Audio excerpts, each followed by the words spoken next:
أعوذ بالله من الشيطان الرجيم بسم الله الرحمن الرحيم الحمد لله رب العالمين وبه نستعين والصلاة والسلام على خير خلق الله أبي القاسم المصطفى محمد اللهم صل على محمد وعلى أهل بيته الطيبين الطاهرين المعصومين أما بعد فقد قال الله سبحانه وتعالى في كتابه الكريم أعوذ بالله من الشيطان الرجيم وَلَقَدْ خَلَقْنَا الْإِنسَانَ وَنَعْلَمُ مَا تُوَسْوِسُ بِهِ نَفْسُهُ. Please recite as-salawat. اللهم صل على محمد. Respected listeners, my dear brothers and sisters, Assalamu alaikum wa rahmatullahi wa barakatuh. Today I would like to start with a personal anecdote. Some time ago, someone contacted me on the social media and reached out to me to discuss some of their dilemmas and issues. And this person lived in a country far away from where I live, in England. And we texted and we exchanged messages and we also spoke over the phone a couple of times, and it turned out that they are a practicing Shia Muslim.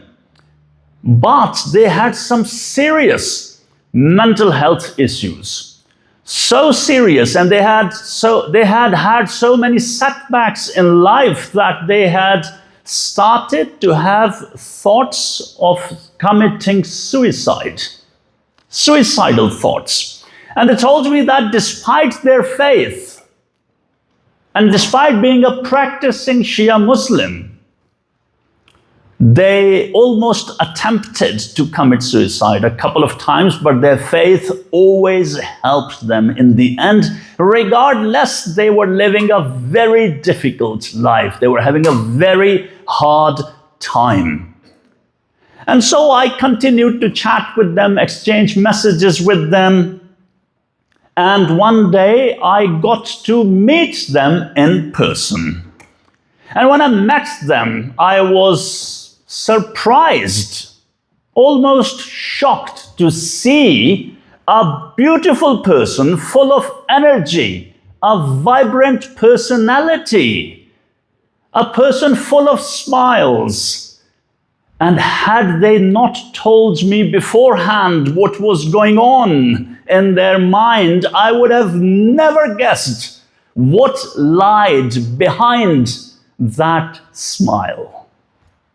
Because behind the smiles can be a world that is not pretty, that is not beautiful, that is very, very dark. And they are not the only person like that. Believe me, and I know there are many, many people in our communities who are smiling, who are joking around, who look very happy, but they have some serious, very serious mental health issues, or they are neurodiverse and they are having a hard time dealing with life.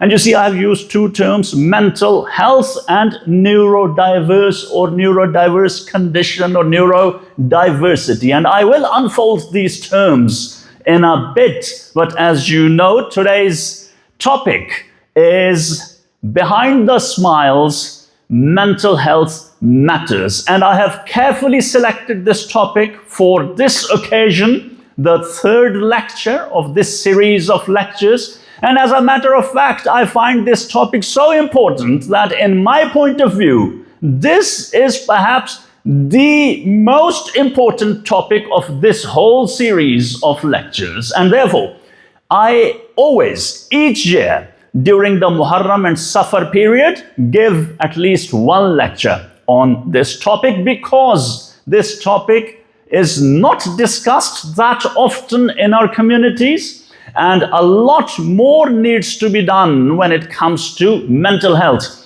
to raise awareness about mental health and then go beyond awareness and break the stigma associated with mental health problems and neurodiversity. And this lecture is a part of this attempt to do that, going beyond awareness and helping to break this stigma. So what you're going to learn during the next 45 to 50 minutes or so today is, first of all, very briefly, what do I mean by mental health and neurodiversity? Without making it too complicated, too technical, some very basic definitions. And after that, throughout the lecture, I will use the term mental health as an umbrella term to keep the discussion simple and easy. First that, very briefly, a couple of minutes. After that, what could be the root causes of mental health conditions? That's what I'll spend quite some time on, and also discuss whether you are responsible for your mental health condition and your misery in case some of you is suffering from those conditions. Is it your fault? Is it that you lack faith? You have a weak faith and therefore this is your fault. This is what I'll take a closer look at.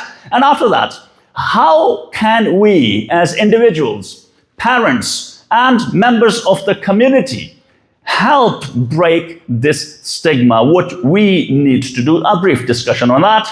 And then what does religion have to do with this issue? How can religion help us and those who suffer with mental health conditions? This is what I will talk about in this lecture. And then in the end, about 15 or so minutes, I will give the detailed accounts of some of the events that took place in the early Islamic history and tell you more about Imam Hussain alayhi salam's journey from Medina to Mecca, from Mecca to Karbala, inshallah, and end this lecture with a brief eulogy. So today you are going to learn a couple of things that are definitely going to help you and all of us to learn a little bit more about this very important topic, and also equip you with some tools that can help you deal with such issues if you are suffering, or help others, your loved ones, your friends, and other community members, inshallah. But before I proceed, wherever you are, you who are present here and those who are watching this program online, from the bottom of your heart, please recite a beautiful salawat. Allahumma salli ala Muhammad wa ali Muhammad. So, mental health and neurodiversity. Very briefly, what is mental health? Mental health means emotional and psychological well-being. If someone has a good mental health, they are emotionally and psychologically sound, well-being. And it also tells us how we deal with the world. Mental health means how you feel, how you process the information, how you relate to others, how you think. This is mental health. When it comes to neurodiversity or neurodiverse conditions, that is a very different thing. While mental health refers to how we feel, how we deal with others, how we look at the world, and so on and so forth, neurodiversity tells us how our brain is wired. Those people who are neurodiverse, how their brain is wired and how they are born. It is a condition that they have to live with throughout their lives. It's not a disorder. It is not necessarily a bad mental health. It is a condition such as ADHD, autism spectrum disorder, dyslexia, dyscalculia, and so on and so forth. These things generally in scientific terms are called neurodiverse conditions that people are born with. And 1 in 5 in the world, in the global population, 1 in 5 are neurodiverse. 1 person in 5 is neurodiverse. 20% of the world's population is neurodiverse. So this is important to know in the start of this lecture. These conditions that people are born with. I'm repeating because this is a slightly different topic. I will repeat and reiterate a couple of things and take the discussion slowly, because this is not theologically heavy subject, but still very important subject. So now we understand mental health are those conditions that are related to how you feel, how you think, how you relate to others. And therefore, mental disorders are different from neurodiverse conditions. While ADHD, autism spectrum disorder, and those things are neurodiverse conditions, mental illnesses are things like schizophrenia, bipolar disorder, and borderline disorder, and those kinds of things. Now, this is what is based on my research and my discussions with some psychologists and experts, because I am not an expert, and maybe someone is an expert here. Someone is a psychologist. So I just want to give this disclaimer. My later part of the lecture is more on how we can break this stigma and how faith can help us. I am not here to play psychologist. I am not here to step on the toes of the professionals, psychologists or psychiatrists, by the way. So this is important to know. So now let's use the umbrella term mental health condition to simplify the discussion. So if someone has those conditions, are they responsible for it? Where do these conditions come from? What are the root causes of it? So research tells us that there can be 3 types of root cause. First and foremost, genetics. And none of these root causes alone are the determining factor, what I'm going to tell you. It's not the determining factor. But genetics plays a very important role in neurodiverse conditions or mental health conditions. And there's quite some research on that. And there has been studies, somewhat controversial studies, but still some scientific studies that point at this. And I've heard many psychologists say that these conditions run in families. And one study, very interesting study, is that scientists did an experiment on mice. They selected a few male mice and they exposed them to the fragrance of cherry blossom, and at the same time gave them electric shock in their feet. Exactly at the same time, exposed them to the fragrance of cherry blossom and gave them shock. So they became fearful, and they associated shock with the fragrance of cherry blossom. After that, they let those male mice mate with female mice who hadn't been exposed to fragrance or shock or anything. And then they had pups, baby mice, and they let them grow. And after a while, they exposed those baby mice to cherry blossom, just cherry blossom, nothing else. As soon as those baby mice, those pups, smelled cherry blossom, they became extremely fearful. There was no electric shock. Only their parents, the male, had been exposed to cherry blossom and electric shock simultaneously. So the DNA transferred that memory to the next generation that, hey, cherry blossom is danger.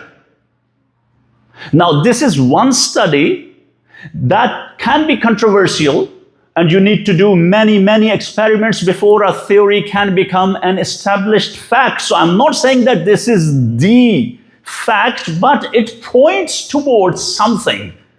That DNA does not only transmit the physical features, but also traumas and fears to warn the next generations. This thing is dangerous. This is fear. Be vigilant. Be alert. And then, interestingly, we have some narrations that tell us that bravery runs in genes. We have some narrations. Could you think of one such narration? We all know that Imam Ali alayhi salam, after Our Lady passed away, he asked Aqil to go and find a woman from a brave tribe, the mother of Abbas alayhi salam. He says, go and find a woman from a brave tribe. What does that mean, brave tribe? This means, if we say that this narration is authentic, because some ulama believe these narrations are not authentic, but let's for now assume that this narration is authentic because it is so widely spoken about and narrated. This means that bravery travels through genes. So if bravery can travel through genes, so can cowardice. And another narration tells us that. Could you think of another narration? Also involving Imam Ali alayhi salam and another son, not Abbas. Muhammad Hanafiya and the Battle of Siffin. Famous narration. Imam Ali alayhi salam sent Muhammad Hanafiya to go and fight. He went to fight and returned and said, Father, it is too fierce. The battle is too fierce. The Imam sent him again. He went and he returned, too fierce. The Imam gave him a nudge with his sheath of his sword or the handle of his sword, a nudge, and said, this is due to the milk of your mother. This cowardice, sort of. And then sent Hassan to go and fight, and Hassan put up a great fight, fierce fight, the son of Zahra. If we, again, believe that this is an authentic narration, this means Muhammad Hanafiya, of course, he couldn't have inherited cowardice from the conqueror of Khaybar, the Amirul Mu'mineen. It means that some sort of genes from his mother's side brought that phobia or trauma or something due to which he couldn't go and put up a fierce fight.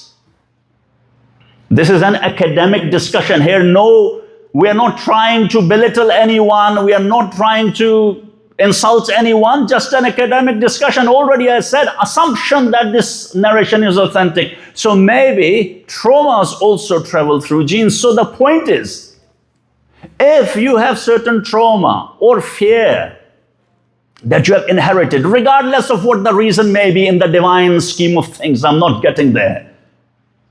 What's your fault? That you have a mental health condition or neurodiverse condition. What's your fault in that? Nothing. Nothing. But again, this is not the only determining factor. The second factor, that is the brought up and the environmental factors and the society in which a child is brought up. Quite some research on children who grew up in war zones and refugee children. They have mental health conditions, PTSD, different dilemmas. What does that tell us? The children of Gaza, hearing all those bombs and bloodshed and killing, the children growing up in during the genocide taking place in Bosnia, in the first Iraq war, second Iraq war, the first Afghan war, the second Afghan war, prolonged wars. What's the fault of those children when they grow up and have phobias, traumas, and some sort of mental health issues? Are they to be blamed for having a weak faith? Scientific research tells that these children are going to have those issues. Children who grow up in abusive families, abusive parents, Parents who are way too critical, all the time criticizing children. Do this, don't do this. Are you stupid? Are you stupid? Where is your brain? Look at the children of Mr. This and this, Shah Saab's children, Chaudhry Saab's children, Agha Fulan's children. They are so smart. You always bring disgrace to me. I'm always ashamed in public because you are so slow, because you are so stupid. What do you think these children are going to have when they grow up? Low self-esteem, different kinds of mental health issues. Parents are fighting all the time, and these kids then become people pleaser because they want to resolve the conflict. They will turn up, they will turn into people pleasers, which is the hallmark of many neurodiverse and mental health conditions. What's the fault of those children when they grow up? You see, we don't even think about these things. Environmental factors, toxic societies, toxic communities, where all the time children are being compared to other children. Lower self-esteem, dhillatun nafs, in the ilm nafs of Islamic ilm nafs. Dhillatun nafs, low self-esteem. The third factor, and each of these factors one can talk and go on and on and on, but of course I'm condensing, and this topic is so broad and deep, I'm only gonna give a flavor. Only gonna give a flavor and scratch the surface.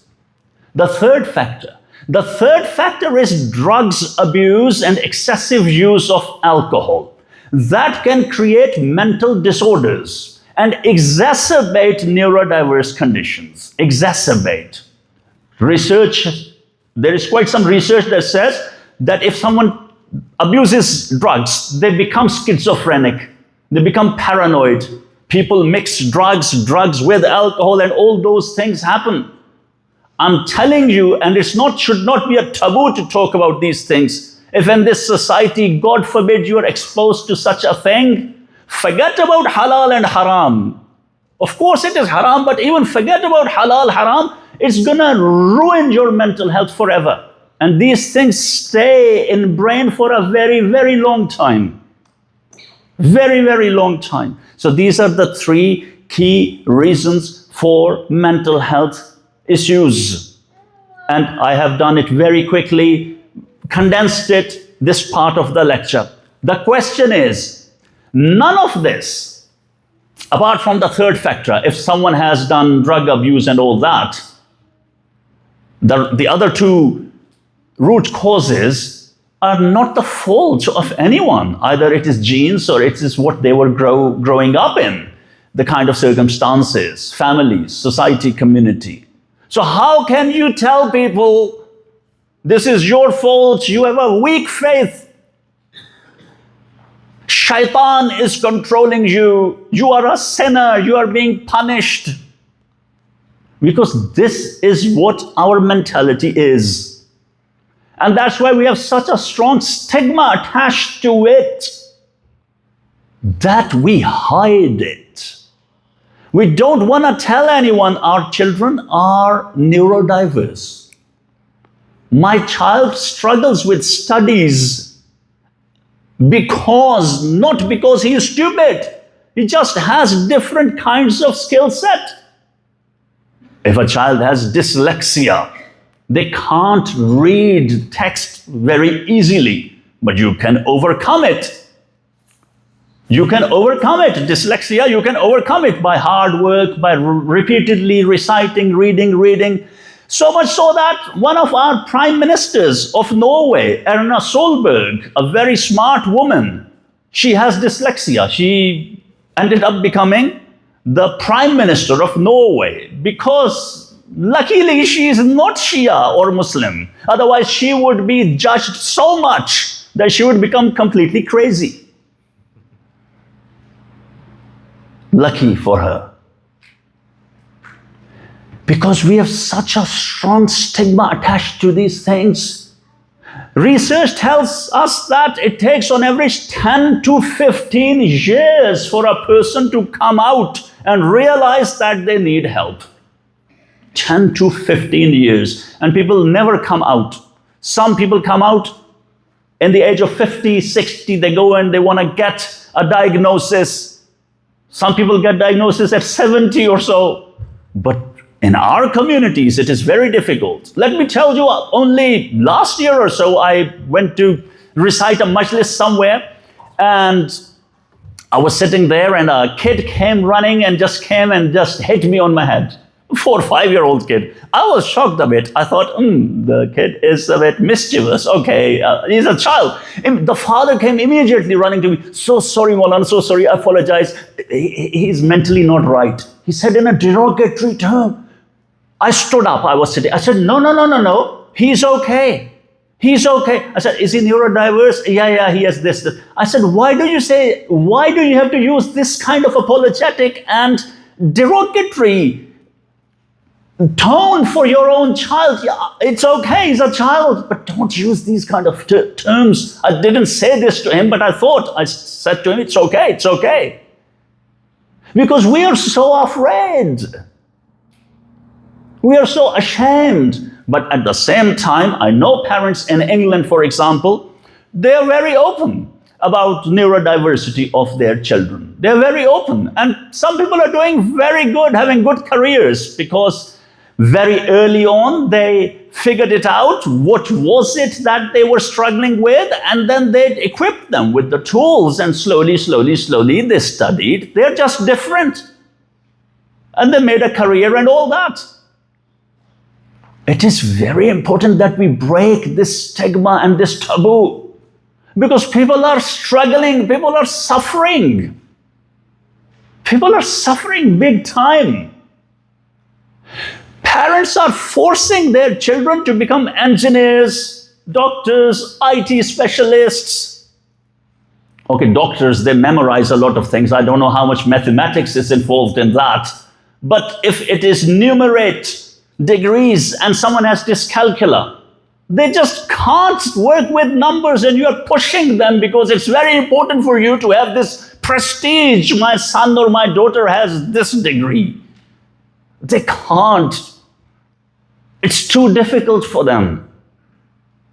Too difficult. That's the thing.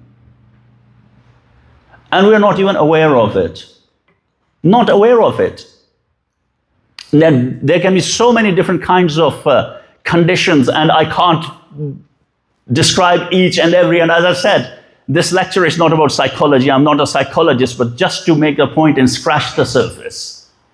So how can we break this stigma? As I said, we need to do more mental health seminars, be open about it, and raise the awareness, and then go beyond awareness, because awareness is what? Awareness, okay, I'm aware of it, such a thing exists, okay, good. But go beyond awareness and break this stigma, this taboo. Otherwise, children are going to suffer in all spheres of life. And the good thing is that in the kafir schools that we are so much averse to nowadays, and we want to have our own schools so that we can judge our kids there also in our own way. But the kafir schools, at least, I don't know what kind of bad things they teach, and they do maybe, but at least they observe the kids who is struggling. Because if the parents are not paying attention, if the community is not paying attention, at least the kafir teachers are paying attention. Thankfully so, at least in Europe, and I hope in Canada too. And if they are paying attention, and if they tell you that your child has this condition, and take them to the specialist, please do that.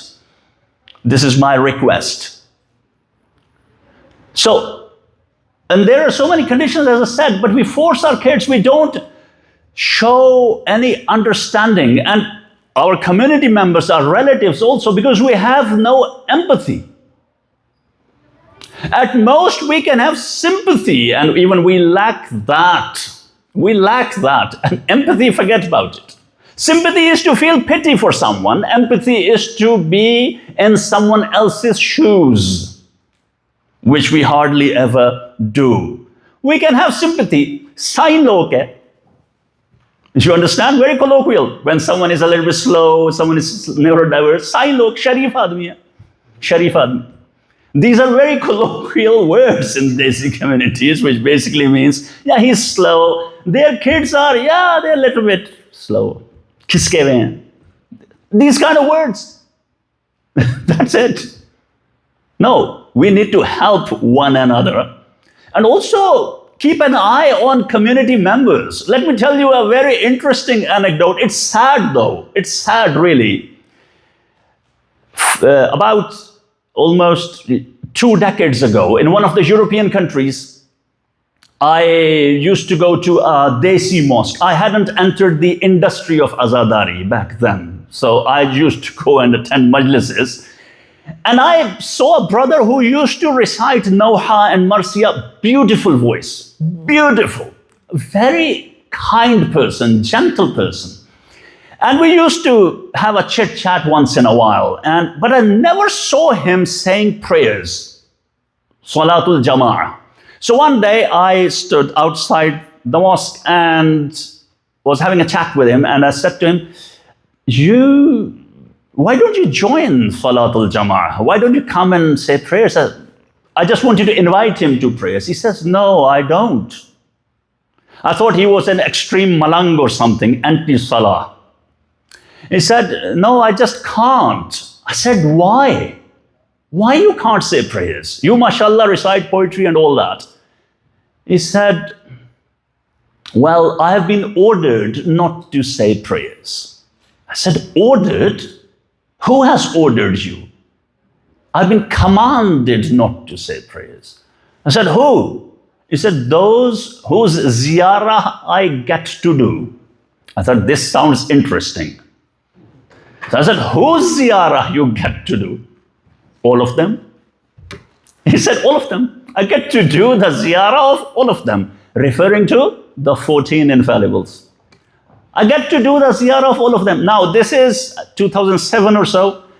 I wasn't that aware of mental health and all that. No. I also thought, kiske hue hain. I also thought he's a little bit crazy and stuff. You see, I'm saying the community members, our role, what role we can play. I said, no. You see, salah is wajib, please. He said, yeah, when I try to recite prayers, salah, I see the picture of shaitan in the turba. And then I thought, okay, he is really next level. But ziyarah of the 14 infallibles, they have ordered me not to say prayers. Seeing picture of shaitan, what is it telling us? Some serious mental health condition. Perhaps, probably, most likely. But I thought, okay, he's crazy, leave him. No one pays attention to him. And I really hope and pray sincerely that he's doing well and he's fine. But there are so many people around us that we don't even pay attention to. And also there are so many people around us who are smiling, laughing, like that person I told you, my personal anecdote. And usually we think, oh, if someone is sitting quietly and they look sad, they must have depression, they must have a mental health issue. It's not always the case. Sometimes some people look very happy, laughing, joyful, extrovert, but we don't know what's going on behind the smile. We don't know. So now, I have 25 minutes left in the lecture. As I said, this is such a broad and deep topic. I'm just scratching the surface. So first, let me repeat a few takeaways for you. First of all, you are not responsible for your misery. That's what you have to learn. No one is responsible for their misery. If they are living a miserable life, if they are suffering in silence because of all these things. That's number one. And after that, break this stigma. Don't be ashamed of your children. Don't judge others. Don't do that, and don't expect too much from your children if they have these conditions. For example, don't force them to become a qari or a memorize the Quran or recite poetry in the most beautiful way if they're struggling to read because of some condition, dyslexia or something. Help them overcome that, and then gradually, because if you attempt and recite and over again, for example, memorization of Quran can be a very helpful tool, a way to get over this. But don't rush, don't judge them. They will become qari if you do it properly. Try to figure out what kind of condition your children have, and then make them go in a direction that is more in line with that, a career that is more in line with that. If someone has ADHD and if they cannot concentrate and they have a short attention span, don't force them to listen to Du'a Kumail every Thursday and sit for half an hour. They can't. I'm telling you, mate, they hardly can say 2 rakat prayers with concentration. They can't. Don't judge them. They can't. Du'a Kumail is not wajib. These things we don't even think about. We don't even think about. So this brings me to, how can faith help us? Faith. Because faith has a place. If you say, it is, as I said, sometimes we say it is because of lack of faith. It is because shaitan is controlling you. Okay, that's one extreme. And the second extreme is faith has got nothing to do with it. Faith can't help you at all. Both are counterproductive. Extreme views. One is you have a lack of faith, that's why you are having these issues. Second is just faith. Memorize and parrot certain verses and you will become good. But both are extremist views. So let's take a look at faith. Does our religion take into account mental health issues at all? So what is faith? What does faith comprise of? 3 things. 3 things, right? What is that? Aqaid, basic beliefs, fiqh, and akhlaq. This is what 3 key branches of faith we have. Beliefs, fiqh, and ethics. So let me start with fiqh. I'll talk about aqaid in the end. First, let's take a look at fiqh. Does the fiqh, Islamic fiqh, take mental health conditions or neurodiversity, or umbrella term mental health, into account at all? So first of all, fiqh's domain is not to give diagnosis. Just like fiqh is not there to give diagnosis of physical ailments, it's not there to give diagnosis of mental illnesses or mental health issues. However, we have certain rulings that are related to mental health conditions and can help people. Let me give you a classical example. OCD, obsessive compulsive disorder of najasa and tahara. Najasa and tahara. Some people are into this. Everything is najis for them. This is najis, that is najis. They have a lot of shak. So the fiqh has a basic principle of istishab, that everything is tahir. Everything is pure. So the fiqh says if you have so much shak of kathir shak, they shouldn't even pay attention to their shak, to their doubt. So the fiqh does take into account these things indirectly. If someone has kathir shak, so many doubts, they don't know what they are reciting, how many surahs, how many rakat they have recited and all that, then we have shakkiyatus salah. You don't have to break your prayers all the time. You learn the shakkiyatus salah and make up for that by doing sajda sahw and this and that. However, some people find shakkiyatus salah so complicated that they are better off paying attention and say prayers with concentration. That is easier to memorize the shakkiyatus salah. Just on a lighter note, of course, we respect our fiqh, which is based on the Quran, the Hadith, the Ijma', the Aql, and the teachings of the Ahlul Bayt. It was on a lighter note. Now, so this is one thing. And also, if someone has ADHD, for example, someone cannot concentrate, they don't know which rakah they are in, first, second, then they can say congregational prayers. Jama'ah, Salatul Jama'ah has so many blessings, so many Benefits. If someone cannot concentrate on prayers, they say prayers in jama'ah. Keep thinking about whatever you're doing. Keep your thoughts, keep wandering around. Just follow the imam. Just follow the imam and you just keep saying your prayers. God forbid, unless the imam himself has ADHD, that's another issue.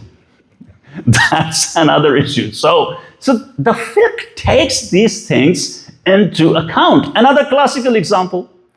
According to the fiqh, if someone is majnoon, completely lost their aql, their mind, they are not accountable for their deeds. And this is very much in line with the secular law. There have been cases, some famous cases that someone used to do night walking, walking in sleep. They woke up, they drove the car, they killed someone, and they didn't know what they were doing. And the court acquitted them. The court gave the verdict, no, they are not accountable for their deed because they didn't know what they were doing, had no control over themselves. It was scientifically proven. If it is scientifically proven, according to our fiqh, if someone murders someone without knowing what they are doing, completely having lost ikhtiyar, you cannot hold them accountable, even murder, because they have lost their mind, they have lost their aql, not by choice, not through some external factor such as taking hard drugs and alcohol and all that.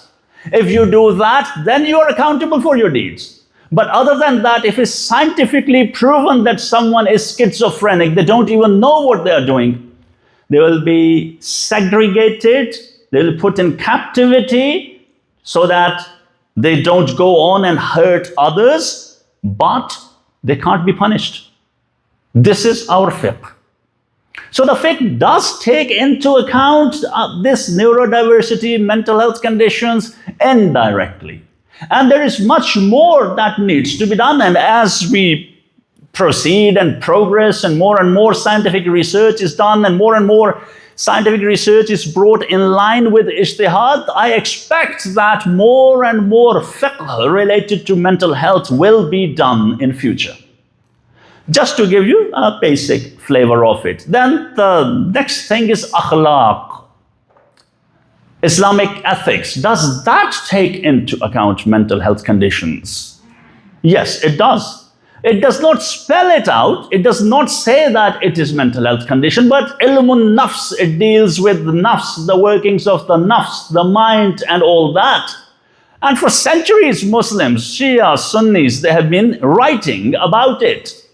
Things like envy, things like jealousy, things like intrusive thoughts, things like how to get your mind to focus, not to let your mind wander away. Spiritual practices. In Islamic irfan and gnosis, there are practices so you can have your thoughts in order. Indirectly, these practices can help believers to sort their issues out, but only so much, because some people have so severe conditions that they really need the help of specialists, either therapists or they need medication. They need to go to the specialists, and our fiqh and our ulama and our mujtahideen, they say go and consult the specialists. Just as you would if you had physical ailments, you would go to the doctor. So if you have mental illness, go to the doctor. It is an ilm, and all ilm trickles down from Lawh Mahfuz. That is a limited image of Allah's eternal ilm. I'll talk about it in a later lecture. All ilm comes from Allah subhanahu wa ta'ala, whether it is in the hand of a non-Muslim or a Muslim, whether it is in the hand of a prophet or an ordinary person. The source of ilm is Allah subhanahu wa ta'ala. So go to the specialists. Allah subhanahu wa ta'ala will help you through that wasila. Doesn't matter they are Muslim or non-Muslim, they are a wasila that Allah subhanahu wa ta'ala uses. So Islamic ethics, but there is a big gap in Islamic ethics when it comes to mental health conditions. For example, let me give you a real example. The famous book 40 Hadith, Chehel Hadith.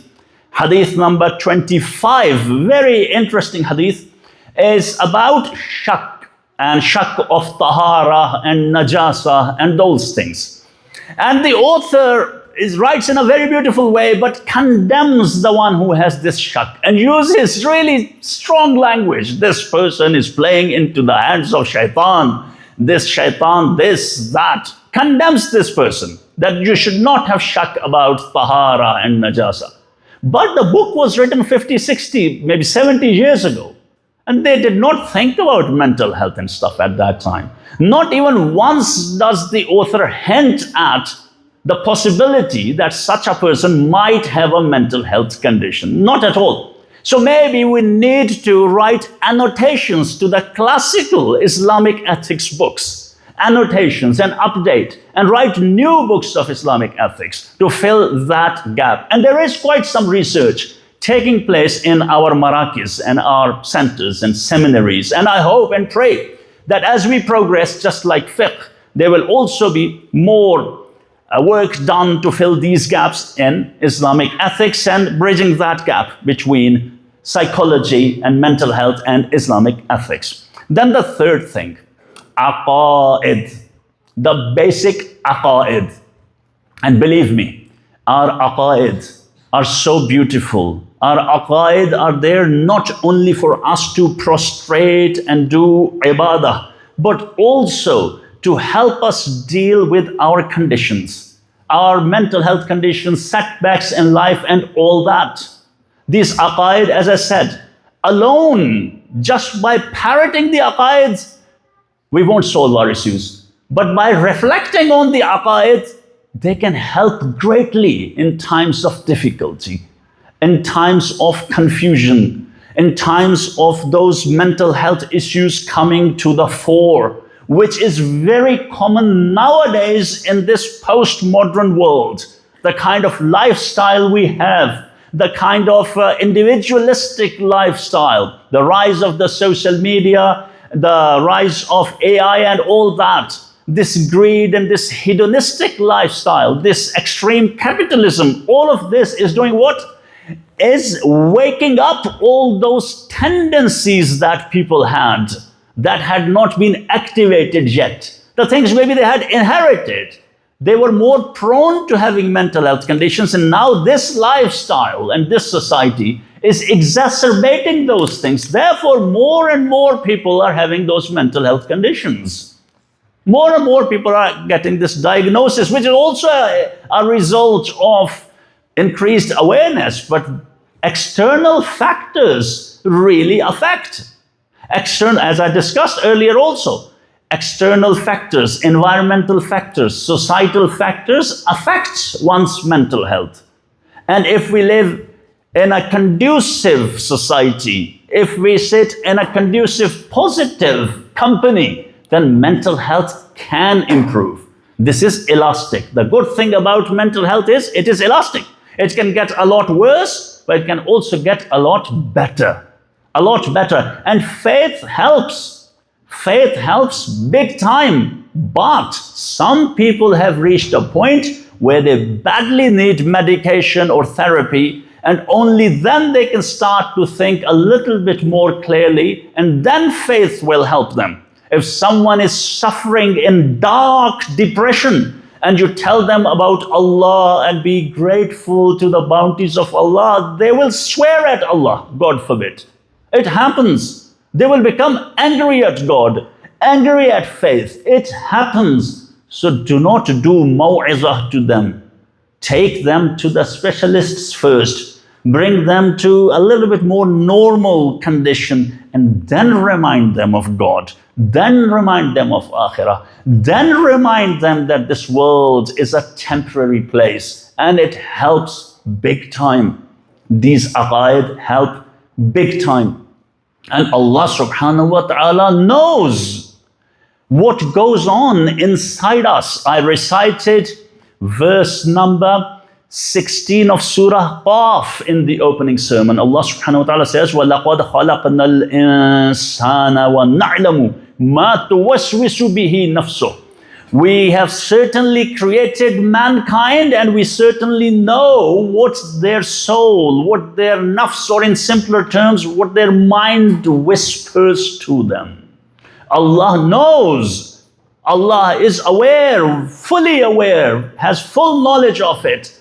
And He wants us to also have that knowledge. He also wants us to become self-aware, because that is a way to reach God. When one becomes more self-aware, there is so much significance, so much importance on self-awareness in Islam.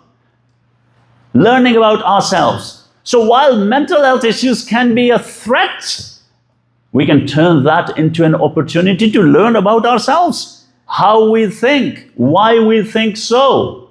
And this can really help us improve a lot, because anyone can have mental health conditions. Anyone in setbacks in life, they can start to feel bad. Mental health, anyone can be affected with it. Even those who are neurotypical, who are not born with neurodiverse conditions. As I said in the beginning, the definition of it, how you feel, how you relate to the world. So this mental health aqaid can really help us deal with those things. And self-awareness. How I think, what I think, why I think this way. And those who did that, they always ended up being on the right side of history. And those who did not become self-aware, they always remained confused and ended up being on the wrong side of history. Did not support the wali of Allah. Everyone who supported Imam Hussain alayhi salam, or any wali of Allah, they were very self-aware, very much self-aware. They knew what they thought, how they thought, what they wanted. With that goes away the confusion. There were so many people who did not support Imam Hussain alayhi salam. Very few people joined Imam Hussain alayhi salam. There were prominent people who did not. They would come and they would say to Imam Hussain alayhi salam, don't do this. I'm worried about you. I'm worried about your life. Please go there. And I would say to them, who are you? What do you think you are? You are going to teach Hussain?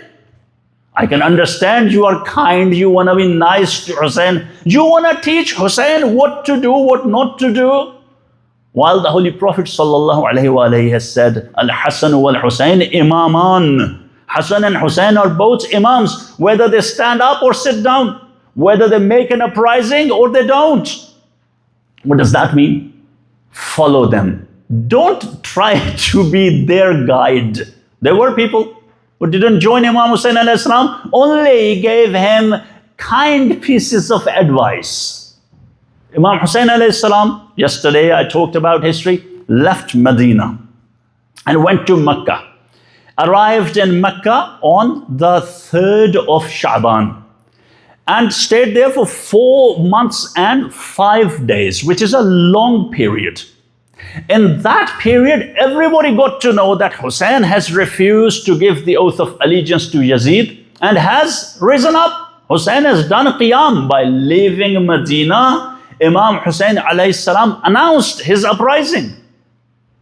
He announced. People say, oh, the Kufans wrote the letters and then Imam Hussain stood up and rose up. No, the letters came not in Medina. The letters arrived in Mecca when the Kufans heard that Hussain has refused to give the oath of allegiance.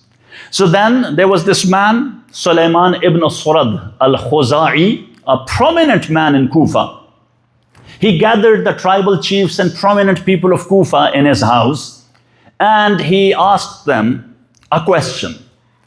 And he said to them, Hussain has refused to give the oath of allegiance to Yazid, and he has left Medina, gone to Mecca. Now, if you think that you are ready to support Hussain, then write to him and make him aware of your readiness. And if you doubt your readiness, then do not trick him into risking his life. These are his words. Everyone said, no, we are ready. We are ready to fight alongside Hussain. He said, if this is so, then write. He dictated a letter. And the crux of the letter is, basically, we have no Imam, so please come to Kufa, and maybe Allah will unite us through you. Maybe Allah will unite us on the truth through you. Basically, this is the crux of that letter. And this letter was sent to Mecca, to Imam Hussain alayhi salam. 2 days later, more letters came. A few days later, more letters came. In the end, they had around 18,000 letters, or letters containing 18,000 signatures. And one signature represented many, many people, because it was not the signature of every member of the tribe. These were prominent people, tribal chiefs. They represented families, or their own family, the whole family, or several people. In any case, it was thousands of people who basically said, we are ready. The Imam sent Muslim ibn Aqil, you know that. Muslim ibn Aqil to Kufa to go and assess the political circumstances and check the readiness level of the Kufans. Of course, the Imam knew on the basis of his ilm, the ilm from Allah subhanahu wa ta'ala, but the Imam now functions on the basis of zawahir. He is not going to work on the basis of the ilm he has from Allah subhanahu wa ta'ala. He's working on the basis of the apparent things happening in the society. Otherwise, it just doesn't work. It doesn't make sense. The Imams don't make use of their special ilm, or ilmul ghaib, or ilm from Allah. So he sent Muslim ibn Aqil. Muslim ibn Aqil, we all know how he was betrayed. But before he was betrayed, he wrote a letter and sent the letter to Imam Hussain alayhi salam, please hurry to Kufa, because these people are ready to support you. Imam Hussain alayhi salam left Mecca. But on what date? On what day? 8th of Dhul Hijjah. 8th of Dhul Hijjah, Imam Hussain alayhi salam left Mecca. The Hajj is on 9th, 10th. The Imam did not complete his Hajj. Why? Because he got to know that Yazid has sent mercenaries in the guise of Hajjis to assassinate Imam Hussain alayhi salam during the Hajj. The Imam said, I will not desecrate the Mecca, the sanctity of Masjidul Haram. The Imam left Mecca on the 8th of Dhul Hijjah, while Muslims were busy in performing the Hajj, scoring big points with Allah subhanahu wa ta'ala to get the paradise and many hurs and all that.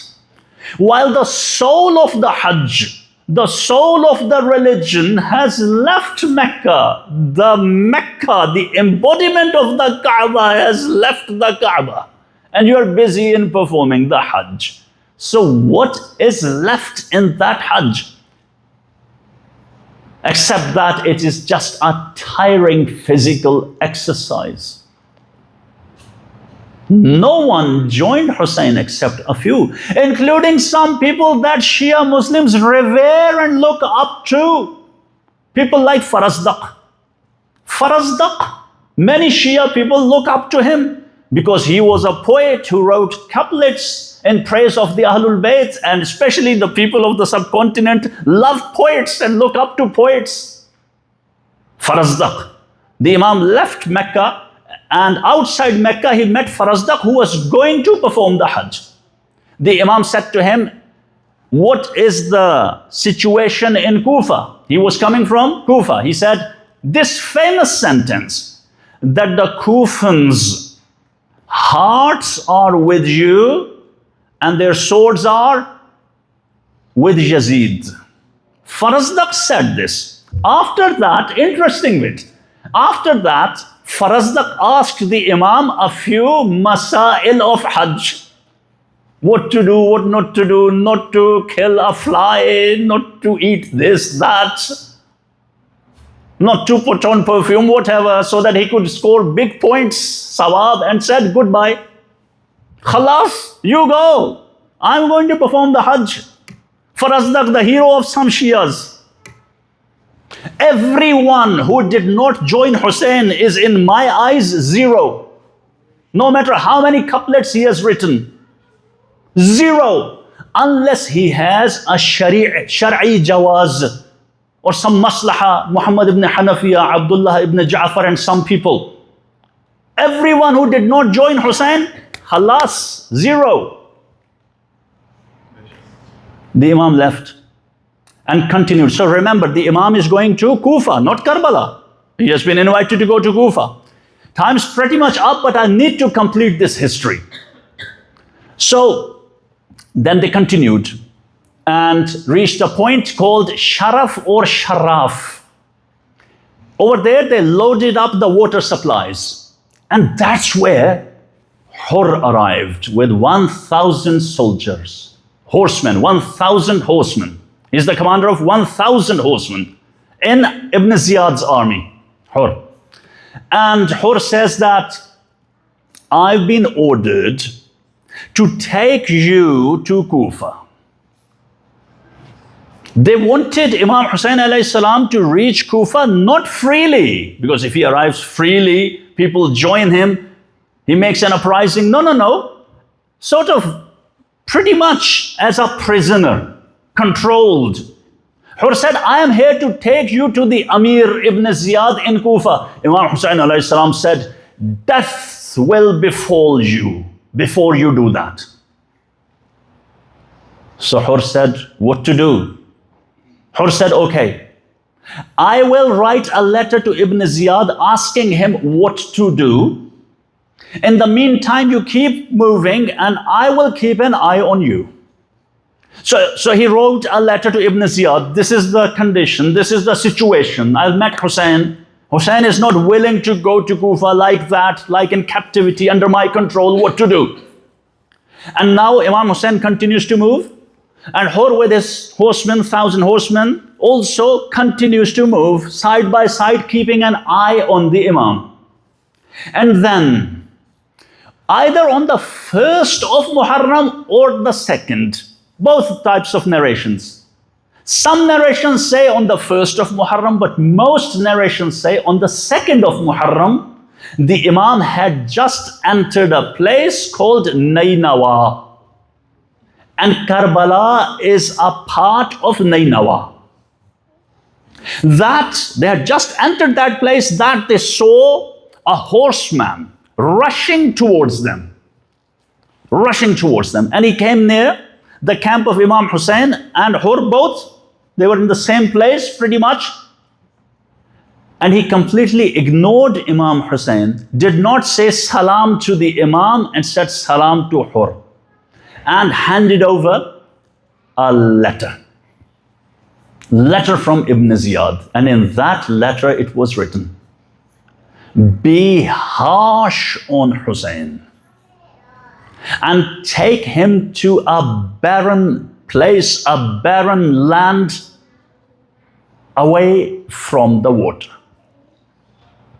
They had just entered that barren land, Karbala, Karb Wabala, the land of pains, tests and tribulations. The Imam said, we are going to stop here.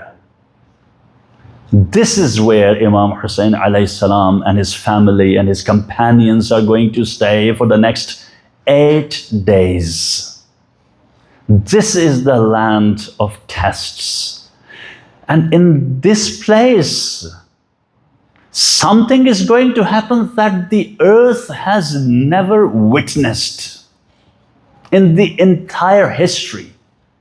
And it is never going to witness, ever, in the rest of the times. It is in this place where the son of Zahra will be slaughtered in the state of extreme thirst. It is this place where Ruqayya will be slapped. It is this place where Zainab and Kulthum, their veils will be snatched. And not only that, the daughters of Rasulullah will be taken as the prisoners of war. This is this place where the daughters of the Holy Prophet will be taken as the prisoners of war. ألا لعنة الله على القوم الظالمين ربنا ظلمنا أنفسنا وإن لم تغفر لنا وترحمنا لنكونن من الخاسرين اللهم صل على محمد وآل محمد وعجل فرجهم ونحن أعدائهم أجمعين والسلام عليكم ورحمة الله وبركاته.